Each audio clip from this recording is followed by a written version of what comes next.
ever pondered the process of how internet addresses are doled out? It's quite a fascinating process indeed. Today, we're diving into the intriguing world of block allocation, a vital component of classless addressing. Now, you might be wondering who holds the reins of this crucial operation. The answer is the Internet Corporation for Assigned Names and Numbers, or ICANN. This global authority holds the ultimate responsibility for block allocation. However, ICANN usually doesn't assign addresses to individual internet users. Instead, it hands out a large block of addresses to an internet service provider, or ISP, or an organization that's considered an ISP in certain scenarios.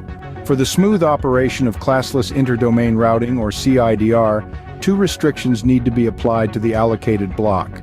Firstly, the number of requested addresses, which we'll call n, must be a power of 2.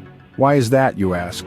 It's because n equals 2 to the power of 32 minus n, or n equals 32 minus the base 2 logarithm of n.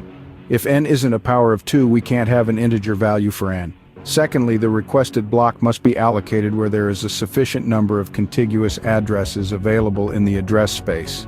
However, there's a restriction on choosing the first address in the block. The first address needs to be divisible by the number of addresses in the block.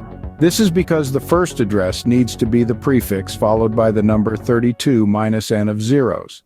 The decimal value of the first address is then the prefix in decimal times 2 to the power of 32 minus n, which equals the prefix in decimal times n. So, to sum it up, block allocation is a systematic process overseen by ICANN. It involves assigning large blocks of addresses to ISPs with specific restrictions to ensure the smooth operation of CIDR.